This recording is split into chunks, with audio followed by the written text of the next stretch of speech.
Rumors about Samsung potentially removing Bluetooth connectivity from the S Pen in the upcoming Galaxy S25 Ultra have stirred up a mix of reactions. Introduced with the Galaxy Note 9, the Bluetooth-enabled S Pen allowed users to perform tasks like controlling apps remotely through Air Actions. For those who embrace these features, a change may seem like a step backward. Yet many Galaxy S Ultra users might not even notice the difference, raising questions about the true impact of this decision. Air Actions, for instance, enable remote gestures for controlling select apps, making the S Pen a unique tool for tasks like presenting slideshows or snapping photos from a distance. However, while these features sound impressive on paper, their real-world utility often left much to be desired. After switching from a Galaxy Note 10 to a Galaxy S22 Plus and experimenting with the Galaxy Tab S7 FE's S Pen, I rarely found these advanced features indispensable in my daily life. The excitement surrounding the S Pen's Bluetooth features often faded once users faced the practical limitations. Compatibility issues with apps and the limited scope of Air Actions reduced the appeal. What initially seemed like a groundbreaking innovation eventually felt more like a gimmick that failed to integrate seamlessly into everyday usage. This disconnection between potential and execution may explain why some users won't miss the removal of Bluetooth features. However, it's essential to acknowledge that not everyone shares this perspective. For those who utilize the S Pen's camera clicker functionality, the removal of Bluetooth could be a significant loss. This feature, which allowed users to capture photos remotely, proved to be one of the more practical and widely appreciated uses of the S Pen. Its simplicity and reliability made it a favorite among users who value convenience in photography. Another layer to this discussion involves the potential removal of the S Pen's gyro and accelerometer sensors. These sensors, essential for transmitting motion data, enhance the S Pen's capabilities, making it competitive with tools like Apple's Pencil Pro. If Samsung does not introduce an alternative technology like ultra-wideband UWB to replace Bluetooth, the S Pen's ability to serve as a sophisticated drawing and writing tool could be significantly diminished. The public perception of such a change could also pose challenges for Samsung. If the rumors are accurate, removing these Bluetooth features might lead to negative publicity. Even those who do not regularly use the S Pen might view this as a regression, providing critics with another reason to question Samsung's innovation compared to its competitors, particularly Apple. Despite these concerns, there is a potential silver lining. By shifting focus to the S Pen's core strengths, such as its use for drawing and writing. Samsung could revitalize its appeal. Emphasizing these foundational features might resonate with users who prioritize simplicity and reliability over more complex, less practical functionalities. A refined focus on these core aspects could position the S Pen as a more versatile tool, appealing to both creative professionals and everyday users. While the rumors suggest a potential scaling back of the S Pen's features, it's worth considering that Samsung might have a strategic plan in place. The smartphone industry is constantly evolving, with each new year bringing us flagship devices that push the boundaries of technology and design.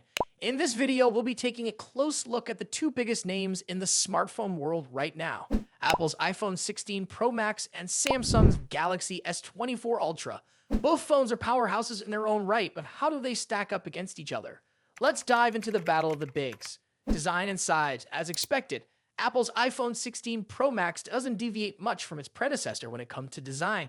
The rectangular shape, soft corners, flat sides, and dynamic island pill-shaped cutout remain. This year, however, the screen has grown from 6.7 inches to a massive 6.9 inches, making it the largest display ever on an iPhone. Its bezels are even thinner, but the overall dimensions have changed slightly, measuring 163mm by 77.6mm. In comparison, the Galaxy S24 Ultra is slightly smaller at 162.3mm in height, but a bit wider at 79mm, making it easier to handle for users who love to use the S Pen for sketching or taking notes.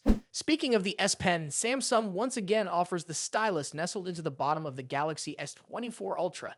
It's a feature that remains unique to Samsung in the flagship market, and one that many users either love or ignore completely. The precision of the S Pen, developed in partnership with Wacom, is something to be admired, making it a fantastic tool for creative tasks. Apple, on the other hand, introduces some new tricks with its buttons.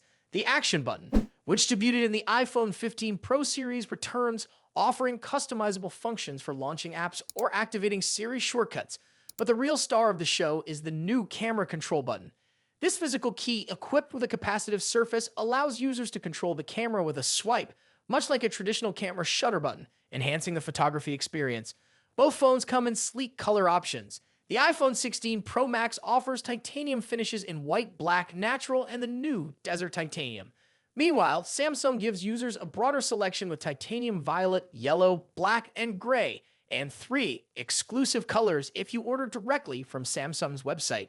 Display differences. When it comes to display, both phones boast impressive technology.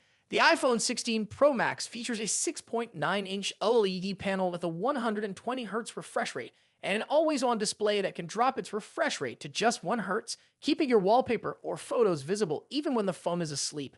Samsung's Galaxy S25 Ultra comes equipped with its signature AMOLED screen, also featuring a 120Hz refresh rate and an always-on display. However, Samsung has a slight edge here with its anti-reflective coating, which makes the screen much easier to see outdoors. In contrast, the iPhone struggles with reflections in bright sunlight despite its high brightness. Color accuracy is another area where the two phones differ slightly. The iPhone's display leans towards a yellowish hue, while the Galaxy has a bit of a teal tint. But with both phones offering blue light filters and adaptive color calibration, these differences are minimal in day-to-day use. One new feature for the iPhone 16 Pro Max is its ability to drop to an incredibly low 1 nit brightness level, making it easier on the eyes in dark environments. Samsung's display already hovers around this level, so both phones are excellent for nighttime use. Performance and software. Under the hood, the iPhone 16 Pro Max is powered by Apple's latest A18 Pro chip, built on a second-gen 3nm process by TSMC. This cutting-edge chip brings significant improvements in performance and efficiency, particularly when it comes to handling heavy tasks like gaming and AI-driven processes. Apple has also focused on better heat dissipation, addressing the overheating issues that plagued the A17 Pro chip. The Galaxy S24 Ultra, on the other hand, is powered by the Qualcomm Snapdragon 8 Gen 3, specifically tuned for Samsung devices. While both chips are incredibly powerful, benchmarks show that Apple's A18 Pro takes the lead in CPU performance. However, in 3D graphics tests, the Galaxy S24 Ultra isn't far behind, offering stellar gaming performance. Both Apple and Samsung are pushing into the realm of AI, with dedicated NPU cores to handle AI tasks. The iPhone 16 Pro Max comes with Apple Intelligence, which will roll out new features gradually, while the Galaxy S24 Ultra already boasts AI-powered features like live translation, generative image editing, and transcript summaries.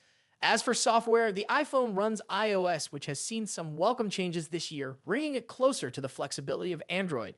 You can now place app icons anywhere on the home screen and even customize their colors. But if customization is what you're after, Samsung's One UI still reigns supreme with features like split-screen multitasking, themes, and more. Samsung has also stepped up its software update game, promising 7 years of updates for the Galaxy S24 Ultra compared to Apple's 5-year commitment for the iPhone. Camera capabilities. Apple has made some significant upgrades to the cameras on the iPhone 16 Pro Max, particularly the ultra-wide camera, which now features a 48-megapixel sensor. The main camera remains at 48 megapixel, and the 5x telephoto camera comes with a 12-megapixel sensor. A new lens coating helps reduce the lens flare issue that has been prevalent in recent iPhone models, especially during night shots. Samsung, as always, is pushing the envelope with its camera hardware. The Galaxy S24 Ultra boasts a hopping 200-megapixel main camera, alongside a 12-megapixel ultra-wide, a 10-megapixel 3x telephoto, and a 50-megapixel 5x zoom camera. While the megapixel count might seem impressive, the real magic happens in post-processing. Both phones have excellent cameras, but Samsung has a slight edge in zoom performance, while the iPhone tends to over-sharpen fine details like leaves or grass. In low-light conditions, both phones perform admirably, but the iPhone's new lens coating helps reduce the flare and artifacts that can appear in night photos. Samsung, on the other hand, continues to struggle slightly with oversaturated greens in its images, but this is only noticeable when directly comparing photos side by side. Battery and charging. When it comes to battery life, both phones pack a punch. The iPhone 16 Pro Max has a 4,685 mAh battery, while the Galaxy S24 Ultra comes with a slightly larger 5,000 mAh battery. However, Samsung takes the lead in charging speeds, offering 45-watt wired charging compared to the iPhone's 20-watt. For wireless charging, Apple's MagSafe offers 25-watt, while Samsung's wireless charging maxes out at 15-watt. Conclusion. So, which phone is the better choice? It's a tough call. The iPhone 16 Pro Max impresses with its sleek design, powerful A18 Pro chip, and improved cameras, while the Galaxy S24 Ultra excels with its S Pen, higher megapixel count, and faster charging speeds. Ultimately, it comes down to personal preference and whether you're more entrenched in Apple's ecosystem or Samsung's Android world. Either way, you're getting a top-tier smartphone that won't disappoint. What do you think about it? Let us know your thoughts in the comments. Until then, take care. Goodbye.